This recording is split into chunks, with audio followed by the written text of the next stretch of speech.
So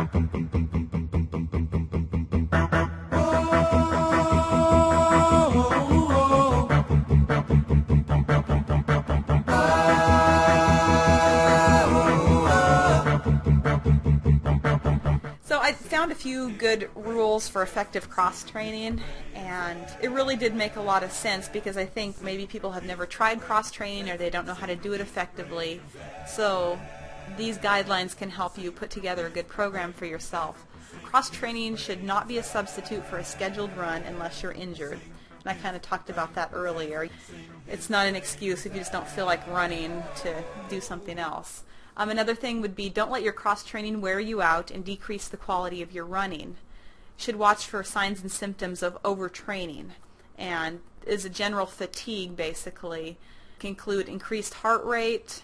So first thing in the morning, take your pulse. If you notice your pulse is 5 to 10 beats higher than normal, that can indicate overtraining.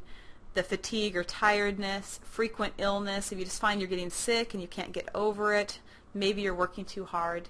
Heavy legs, just feeling like, ugh. Day after day, you just can hardly move. And mental burnout. Those could be signs of overtraining. And that means, you just need to cut back. And your cross-training, maybe cut back a little bit on your running program. Yeah, and did you mention dead hands, numb lips, and fingernail sensitivity? No, Bob. I don't know if you've seen the movie What About Bob, but we love that movie. That guy's a classic, that's for sure. Numb lips, fingernail sensitivity. All right. Another thing for effective cross-training would be have a plan. Just don't go to the gym and just kind of throw some weights around, Just have a plan. Figure out something that's going to really benefit your running, kind of like the sample schedule I talked about that I did. Really, it does help to write down what you're going to do for the week, at least a tentative schedule. It helps keep you focused, and I think you have a better quality workout. Another thing would be to add the cross-training gradually if you're not accustomed to the activity. If you haven't been cycling and you just hop on your bike and go pedaling for a couple hours, you may find that it's going to kill your legs. You'll be hobbling around the next day and you won't be able to do your scheduled run. So some of these things you really need to just ease into, basically. Another thing would be to use appropriate cross-training activities that will benefit your running. Like we were talking about pool, golf, and bowling. Those things are really not going to have a beneficial impact on your training. Cross-training should have a similar duration and intensity to your running. So another thing would be to don't put more stress on injured areas.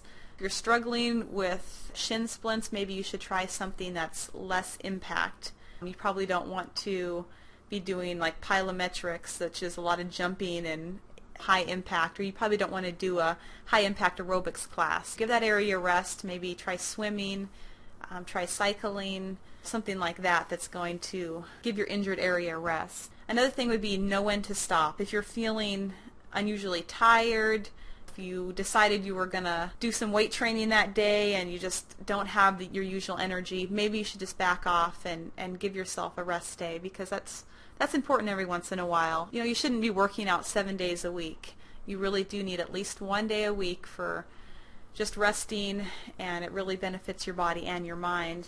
And to just finally enjoy the benefits of cross-training. Those activities that you're doing for cross-training should be something that you enjoy. It shouldn't be like, oh, I have to swim today, I hate it, but got to get in the pool. It should be something that you really enjoy. So, like I found yoga, and I really look forward to the class. So it should be something that you look forward to, and it'll make you more motivated to keep with it, really.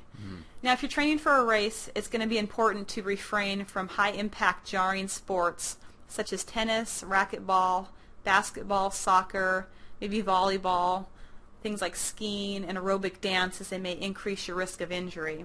So if you're coming up on a race, you've been training for this marathon for 4 or 5 months, don't in that last month go out and play a pickup game of basketball and just crank your ankle, and put yourself out of the marathon. Obviously, you don't want to walk around with kid gloves on, but try to be careful and think about, I don't want to get injured at this juncture in my training. I put so much work into it. Just be mindful of the activities that you're doing so that you can get to the starting line healthy. Another thing is, if you are injured, you should consult your doctor to make sure that what you're going to be doing for cross-training is going to help you recover from that injury and not going to further hurt the area. So I really found, like I said, that cross-training has had a beneficial impact on my running. I highly recommend cross-training and focusing on stretching after every run, core training at least 2 times a week, and then weight training 2 times a week. I like to do like 1 upper body day and 1 lower body day. And maybe you like to weight train more, whatever works for you, but I've really found that that balance of core training and weight training has really helped me. If you incorporate smart cross training, I believe it'll make you a healthier, better balanced runner.